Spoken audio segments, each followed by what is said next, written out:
Welcome to the Inside Track in Real Estate with the Decker team. I'm Ken Decker. And I'm Yetta Decker.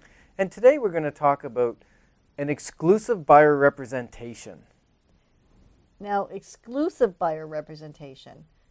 What does that mean? It sounds a little, long and confusing and maybe kind of like a lot of legalese. What is an exclusive buyer representation, Ken? Well, it's pretty interesting because a lot of buyers think they don't want to get tied up with one real estate company when they're looking for a property. And I'm not quite sure why. And we're going to discuss some of the aspects, the benefits, and maybe a negative. I don't think it's a negative, but the aspects of buyer representation and what that really means so that we can dispel some of the myths that buyers have around working with a realtor. Okay, because I think if I didn't know a lot about real estate, or even if I knew a fair bit, I've heard different buyers talk about horror stories that they've had, experiences they've had that they certainly don't want to repeat. And sometimes I would even say that they've maybe said to me, it's because they were tied in with one agent, and that particular agent just didn't take care of them, and now they're locked in to have them take care of them, and they're not. So, yeah. Well, I guess that could happen in any industry. You could get someone that's maybe not experienced or is just too busy to look after your needs, or whatever. Things happen in people's lives, or personal things can happen. So that's one of the reasons I like working with a team, because our buyers get their representation from our whole team. So if I'm sick, or things happen, you get pneumonia, flu, or break a leg or whatever, you still have people in our team that are going to look after the client. So there isn't that risk with working with a team. Okay, now, but if I'm working with a team, I really just like the person I like, and so I really just want to work with them. I don't really want to work with everybody else. How would I handle that? Yeah, well, that's awesome. Generally, within our team, a realtor will be assigned to a particular buyer, and that buyer will work primarily with that person. And yet, I'm sure if a property came on the market on Saturday, and the person that you're assigned to happens to have You mean the one I'm working with? Yeah, the one that's helping me? Yeah, exactly. Yeah, because I'm going to get to pick who I want to work with, I hope. Yeah, absolutely. So let's say a property that you really would want shows up on Saturday, and the realtor that you've been working with is away. Maybe they had a family function that's in Barrie or Toronto, and they're just not in town to show it to you. The beauty of a team is that information is coming out to you, and there's always someone on call. So how would it feel if on Monday, when the agent came back that you were working with, and you went to see the property, but it's already sold on the weekend? Well, that wouldn't be so good. I wouldn't be happy, would it? No. So that's why by having a team, we can offer a level of service that is fantastic, because there's always someone here that could show you a property if the right one came on the market. Right, but I hear realtors say that they're available 24 hours a day, 7 days a week. So does every realtor really take time away and time out of their business? Or if I have a solo agent, couldn't I be more guaranteed that that person would just never leave town? Well, I don't know. I think most people leave town at some point, and most people get sick at some point, and most people have family functions at some point. So you can get a realtor that'll work a lot of hours, but what I found for me personally is when I work more than 6 days a week, I'm no good to my clients, because I start to burn out. I get tired, I start making mistakes. I need to recharge my battery. Just like if you took your cell phone out and you used it every day and you never put it back in the charger when you got home, in a day or two, maybe 3 at the max if you got a real long battery life, your phone's going to die, right? You need to charge it. And us as people, we need to recharge as well. Right. So I guess if I was working with a solo agent, the disadvantage might be when they go away or they're not available, then who would take care of me then? Well, usually what will happen is a realtor, with their solo realtor, when they go away, they're going to arrange with another real estate person in their office to care for their client, especially if they go away for a week vacation or 2 weeks vacation. They're going to ask, so someone else is going to help you anyways. Oh, okay. And yet they won't really know anything about me. No, because they're not part of that team, so they're just kind of like a sub-in, right? Okay. All right. Yeah. Well, now you said an exclusive buyer representation agreement at the beginning of the show.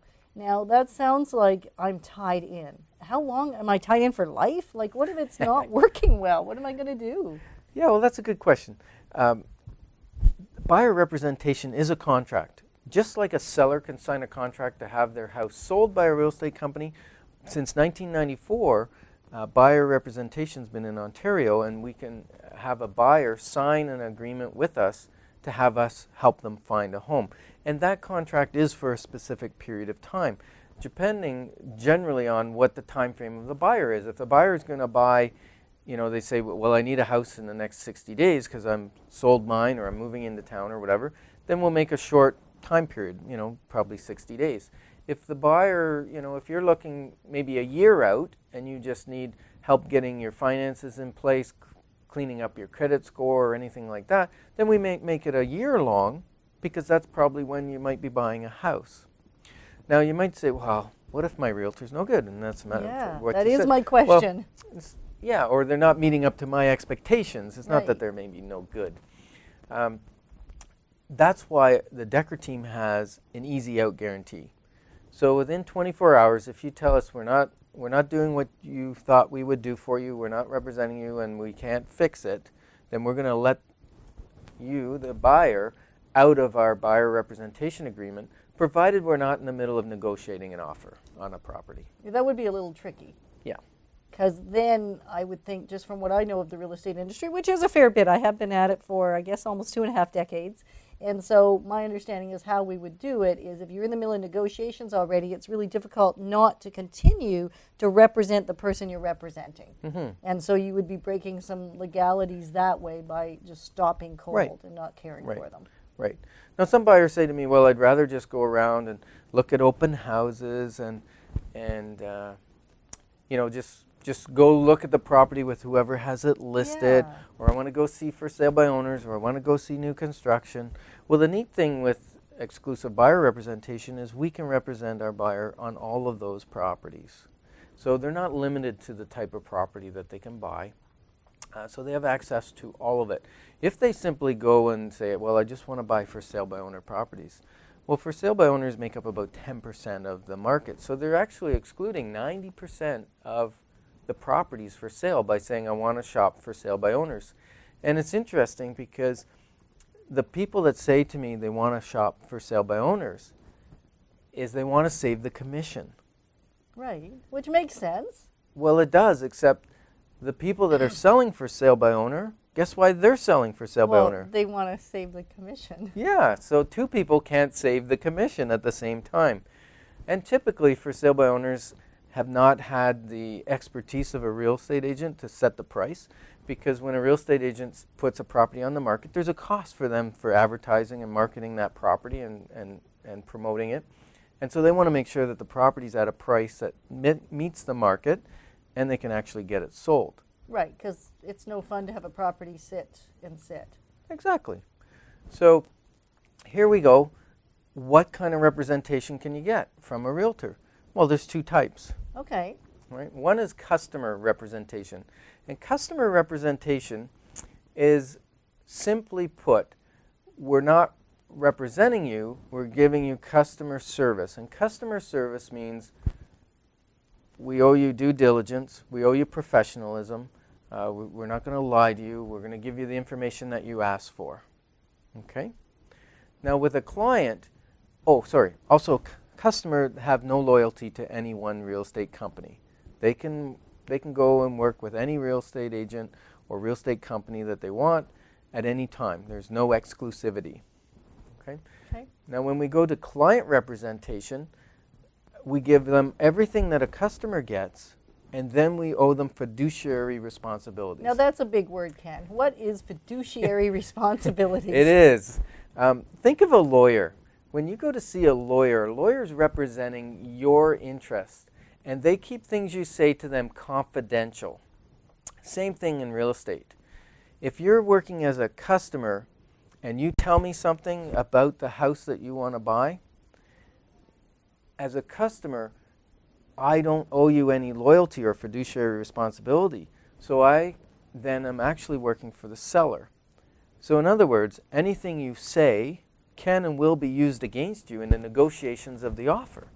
Okay, if I'm a customer. if you're a customer. Right, which is the first type you were just talking Right. about a minute ago. Right. And now we're talking about As a client, where you have fiduciary responsibility, Mm-hmm. which is a big word that really means, I'm representing you. okay, Okay, and when I represent you, I have to be like you. So when I'm negotiating, I'm not going to say anything that personal that may harm your negotiations with the seller.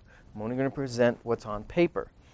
Also, I'm going to do due diligence that goes above and beyond a customer, in that maybe there's a vacant property beside the house you're interested in. As a client, I owe you the fiduciary responsibility of going and finding out what that property is zoned for, what the possible uses in the future may be, and whether that's going to negatively or positively affect the value of the property you're buying. okay. So it's a much higher level. I have to follow your legal instruction as a client. Okay, I write my clauses in my offer slightly different for a client than for a customer. And can you give me just a little, like give all of us, I guess, a little example of exactly what a customer clause might be like versus a client clause? That's a good question. Well, for one, let's say water potability. And that's for a rural property where the water has to be drinkable for you to get a mortgage on it. Well, for a customer, I might just ask for the seller to provide me that certificate. For a client, I'm going to make it conditional on me actually taking the sample, driving it to the ministry, getting the result, and being sure that that water came from that tap, and I know that the water at the house is potable. Okay, so it's a Okay. fair bit more work to represent a client than it is to represent a customer potentially. Yes. And really for the client, there's so many advantages. And the nice thing is, either level of service, customer or client, they're both free. Always? Always free? Well, typically, because the seller generally is going to pay the commission to me for selling their home. So anything that's on the MLS typically will state that there's a selling commission to a buyer rep. Okay? Now that may lead you to go, well, what about those for sale by Yeah, owners? that's the question I have in my mind, and I'm Okay. sure everybody that's listening to us also Yeah. has that question. So many for sale by owners, again, they're happy to sell their house if I bring them an offer. And most of them are willing to pay a commission to a sales rep who actually does the job of selling their home. Now there's the odd one that doesn't. Okay, and what do you do there, Ken? Okay, so what I've agreed to do, and I have actually an addendum to the buyer representation contract that every one of my clients gets, and that basically says that as long as they refer the property to me, so in other words, they don't call the for sale by owner directly, or new construction would fall under the same thing, as long as they call me first, so I call the for sale by owner and I say, Mr. For sale by owner, I have a buyer that might be interested in your home. Can I see it at such and such a time? Now, if they say, no, we're not working with real estate agents, I'll simply say, well, that's great because I'm under contract with my client and they want to see the property, so I need to show it to them. And they'll say, well, I don't, they might say, yeah, okay, or I'll pay commission, or I'm not. Even if they say not, I'm going to take my buyer to that property because Okay. I still owe them, because they're a client, I owe them a fiduciary responsibility, and that means I need to go to the house, make sure it's a good house for them. Right, and that's probably the biggest advantage when you have a realtor helping you, is that they actually owe you that care regardless of the property, rather than just trying to sell you the one they have listed. Yes, because the for sale by owner only has his one house that he has to sell, so he's got a vested interest in selling it. Right. I don't care which house you buy because I'm going to get paid from any one of them, and I want you to get the best house for you. Now, you just said you don't care what house I buy. Exactly. You don't care? Well, I care it's right for you, Okay. but I don't care which one you buy because I'm going to get paid no matter which one you buy. Right. So really what you're trying to say, Ken, and I know I've said this to my clients many times, is our goal isn't about finding the home that I would move into, because I generally, well, I haven't yet anyway, moved in with any of my clients. And so therefore I'm not moving in, so it doesn't have to really suit me. It has to suit you.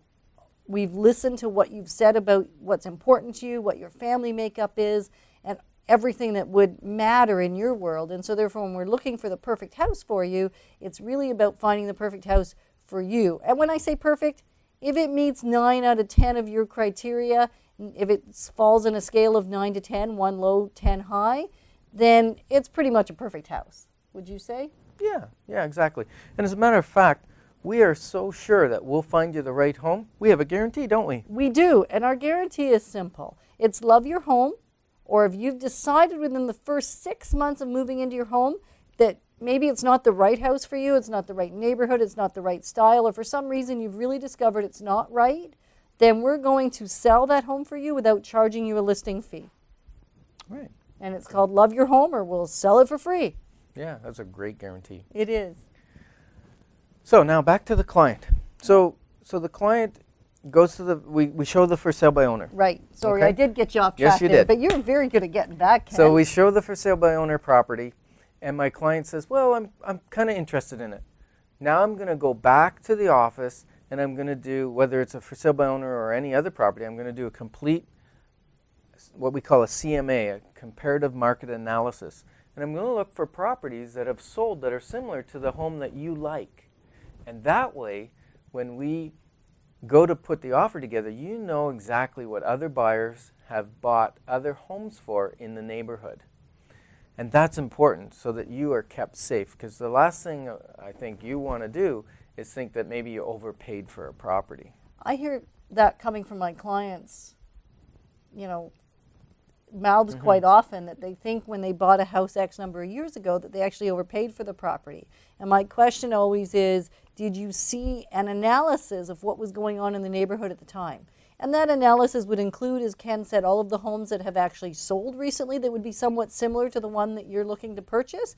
And also it would generally also have a recap of all the properties that have either been on the market and not sold, so you can see what people weren't paying for the property, so really overpriced properties that expired rather than selling.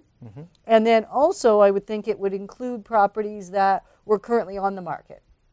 But I guess you've probably seen most of those by looking at homes, but you just have a recap of really orienting yourself so that you can see the whole list at the same time and be able to compare better. Yeah, exactly. So now, back to this for sale by owner. We're back at the office. We've decided what price. And let's say the for sale by owner doesn't want to pay me. Okay? It has happened to me once or twice. It has Not happened. very often, Not very though. often. It's very rare. No, because we're strong negotiators. So when we go into a for sale by owner and we've got in one hand our piece of paper that says you're willing to pay us a commission, and in the other hand the offer to sell their house so that they can sell their house, they generally are willing to talk. Now, let's say for some reason they say, no way, we're not paying. Well, at that time, that's where that addendum to our buyer rep comes into handy, because our client has two choices. Okay. They can decide, you know what, Ken, I want the Decker team representing me because I know that you're a strong negotiator. You're probably going to buy the house for less money than if I did the negotiations myself. Right. You're going to draw up a legal binding contract that's going to make sure that we can actually get this house closed, and you're going to keep me safe. So I'm willing to pay you the fee, and generally that fee's, well, depends, but our typical is 2.5%. So now that person has agreed to pay us our fee, so we continue on. If they say, no, Ken, I don't have the money, I don't want to pay you, whatever, that's where that addendum says they are allowed to get out of our buyer representation contract and go negotiate on their own.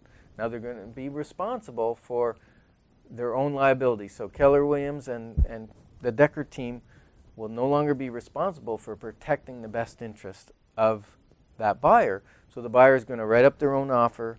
Well, they could have a lawyer do it, couldn't they? They could. They Right. could. And I would recommend that. But they're going to negotiate the offer face-to-face with the seller. They have to make sure they do all their due diligence, fulfillment of any inspections and that sort of thing, the forms to fulfill those conditions. Any problems that arise through the inspections, they're responsible for looking after that themselves as opposed to having us in there doing that stuff for them. Okay. All right. So that's kind of how that would work. And then the other thing that kind of doesn't really fit the mold is the new construction. Because new construction, some builders will pay a realtor, and some builders will not. And so that's okay. Again, what we ask for our exclusive buyer representation clients is that before they go into a new home construction site, they call us and we'll go with them. And now, Ken, I'm assuming there's a lot of advantages, and yet I think most buyers probably think there's no advantage in having you as a realtor represent them in a new home sales site because the product's there. They've got somebody behind the counter that's really sweet, typically, that's helping them purchase that property. So why would they even want you there? Well, the buyer want me there? Yeah. Yeah, well, probably because of my 17 years of experience. And also I've been a new home builder, so I understand new home construction. I understand the rules and laws under the Tarion New Home Warranty Program. And I understand where builders can hide some different costs in the contract that kind of, it's like buying a car. You know, you go to buy the car and then you got licensing and this registration and tax, and they want to sell you a warranty and so on and so forth. It's kind of like that when you're buying a new home. Okay. There's an enrollment fee that for the Tarion New Home Warranty. Is the builder paying it or are you paying it? There's HST. You know, is it included in the price? Is it excluded from the price? And HST is 13%. That can add a lot to the value of a new home. There are some rebates, though, depending on the price range of the property. Oh, absolutely. Right. The maximum rebate for HST is $24,000. Sometimes it's rebated to the builder. Sometimes it's rebated to the buyer. So we just need to really understand the contract. So that's one place where we can come in and help. The second place is we know the resale market. And sometimes buyers, when they buy a brand new home, they pick the wrong upgrades or they spend too much on upgrades that they'll never get their money back out of. Or maybe they buy the wrong lot, or they pay a large lot premium for something that lot on the resale market is not going to give them any extra money when they sell. So they may spend $7 or $10 or $15 or $20 or $30,000 lot premium, and we'll be able to tell them whether they can get that money back if they needed to sell in 2 or 3 years. Now, if I was paying a lot premium and I'm buying a new home, why would there be a big lot premium if I couldn't get it back out when I went to sell the home? Well, because maybe the new home construction company who determined the price of the lots has decided that that's what they believe the value is and what they can get for it, because they're in the business of making money. So if they think they can sell that particular lot is worth $20,000 more and they can find a buyer that's willing to pay it, Right. that's great. But then when it comes to resale, you may not be able to do the same thing. Okay. Okay. I know I had a client once, actually, which was a sort of an interesting story. They did find a home that had a lot premium, and they were so excited about this particular lot because it backed onto a school, and so the builder was going to put a fence in, which sounds great, except not necessarily does backing a school increase the value of your home. And this particular lot was quite close to the main street, down in terms of number of doors away from the main entrance into the subdivision. Whereas the lot that had no lot premium didn't have a fence and was further down the street. So really what had happened there was the builder, the cost of that fence had been passed along and was really what made up the cost of the lot premium. So the lot wasn't really more valuable. In fact, it was probably less valuable because it was a noisier location. And so we were able to sit and look at that, and they discovered that they much actually preferred, it was actually slightly larger, better situated, actually had a little bit better sun exposure, and so we were able to get the lot with no premium that was better. Yeah. So Yeah. these things can happen. Location of a lot where, you know, like a T intersection, if you're at the house where the lights from the cars always coming into the subdivision are shining in your front window, that's, you know, that may be a negative. The location of utilities like your power transformers, and we just consider all the factors in helping our clients pick the most desirable home that they're going to get the most pleasure from and get the highest resale value when it comes to sell. Because after all, if there are clients, when they call to buy, typically sometime down the road they're going to want to sell that house, and guess who they're going to call? They're going to call us. So we want to have found them the best house for the best price in the best location that we possibly can to meet their budget, so that we can resell it later and make our clients really happy with their appreciation and value. Okay. Now, Ken, there's something that you hear a lot about out there, and that's called foreclosures and power sales. How do you, as my realtor, if I'm going to let you exclusively represent me under a buyer representation agreement, how are you going to find me those foreclosures and power sales that are so amazing? They are amazing, not. First of all, foreclosures virtually never happen in Ontario. Typically, power of sale is the way properties are resold. And usually they come under power of sale when the seller, or not the seller, but the homeowner defaults on their mortgage and the bank takes it back, or whoever the lender is takes the house back.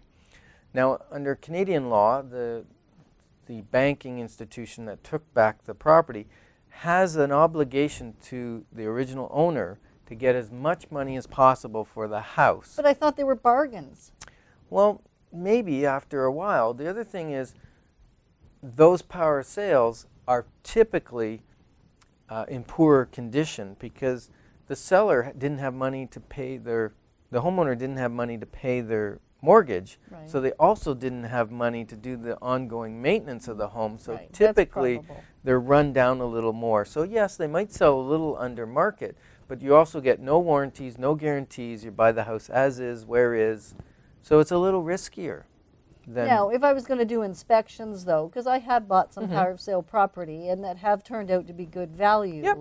and that's just so then I'm going to do more inspections, maybe spend a little more money up front Yes. and a little more care in Yes. insuring. And if you're really looking for a power of sale, you want to be working with a realtor because every power of a sale is going through a real estate company because that lender must show that they're getting the most amount of money for the house. So the way to get the most amount of money for a house is introduce it to the most number of buyers, and that's through the real estate industry, through realtors. So all those power of sales, we have access to them. So we're going to have to wrap up because our 30 minutes is gone. And we just want to say thanks so much for listening. We're here to answer your questions. Give us a call at 613-860-4663. Or if you want to email in a question, you can do that to dekkerteam@chri.ca. Which is DEKKERTEAM@CHRI.ca. And if you, meanwhile, have questions about the whole home buying process or really more detailed about the buyer representation agreement, and you want one-on-one answers, give us a call through our office at 613-860-4663, and we'll do our best to answer them for you. Have an amazing day, and thanks for joining us once again. And we'll see you next week. What you wanna do?